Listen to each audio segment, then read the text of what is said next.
I just spoke to Tommy Robinson. He called me and told me the news. They're trying to send him back to prison next month.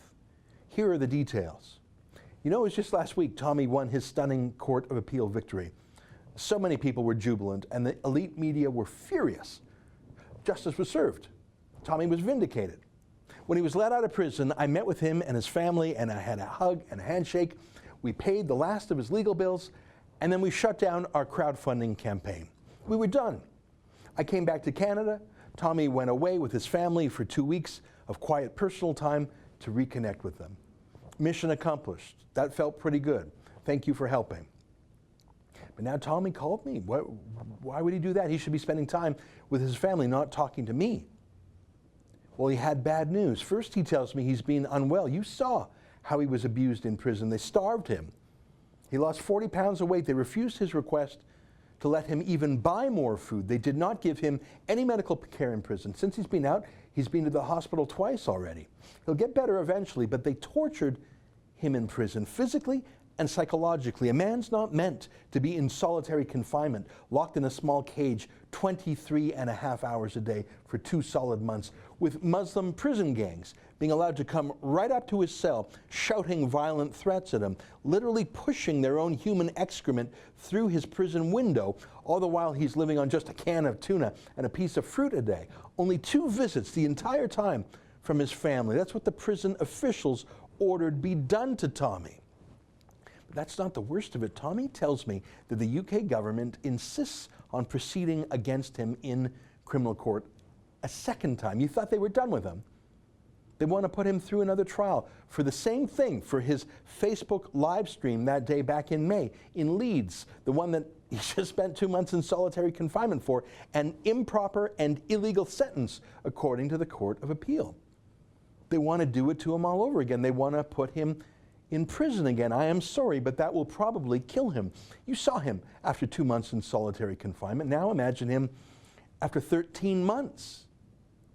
They've already scheduled the next trial, September 4th at Old Bailey. That's the main criminal court in London. Tommy should never have served a day in prison. No British journalist has been imprisoned for contempt of court since the 1940s.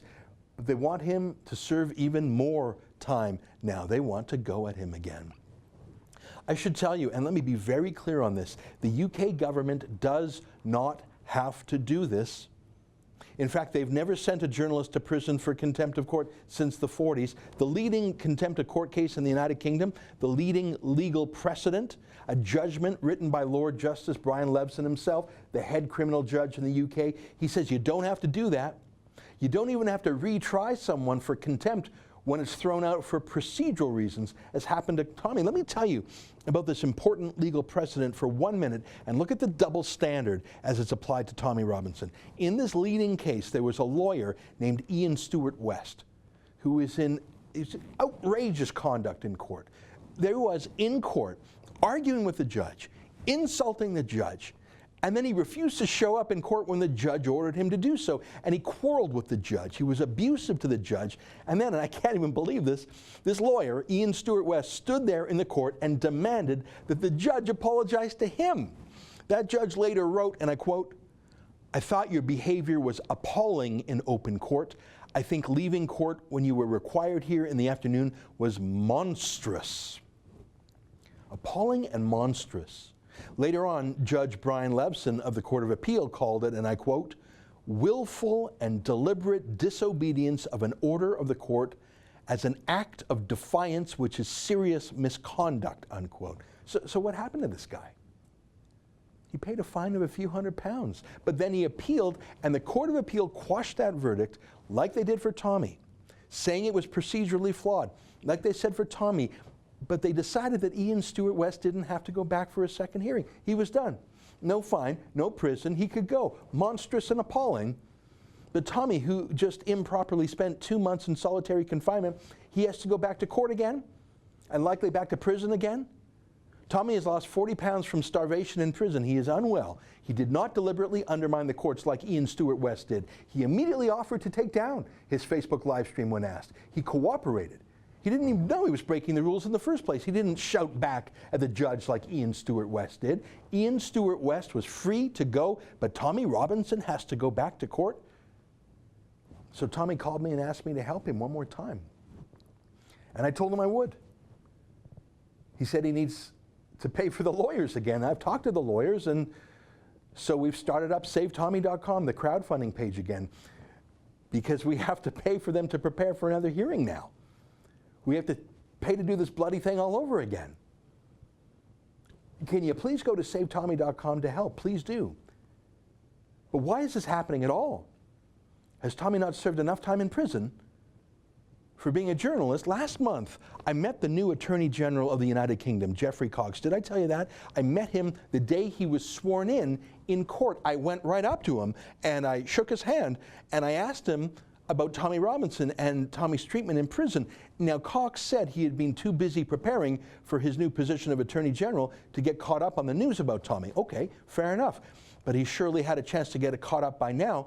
So we have a petition now. Please sign the petition at SaveTommy.com. It's to Geoffrey Cox, the Attorney General, telling him to stop treating Tommy Robinson like a political prisoner in a banana republic. We will personally deliver this petition to the Attorney General's office in London, demanding that this abuse of Tommy Robinson be stopped, that this endless harassment be stopped. The Court of Appeal said that Tommy Robinson was wrongly convicted and wrongly sentenced. He should not be subjected to a second round of punishment for the same thing. The United Kingdom must stop its disgraceful treatment of a man who is clearly being treated as a political prisoner and who is being tortured while in Her Majesty's prisons. Go to SaveTommy.com. Tommy has asked for my help one more time, so I'll do it, and I need your help. He's not well. He's not yet fit. They wrecked him in prison. Please go to SaveTommy.com. Help us fight for his freedom one last time. And sign the petition that we will personally deliver to the Attorney General's office, demanding that he call off this persecution. Go to SaveTommy.com. We need to help him one last time. Tommy asked me for help, and I'm asking you for help. Go to SaveTommy.com. Help him pay for his second hearing and sign the petition to the Attorney General.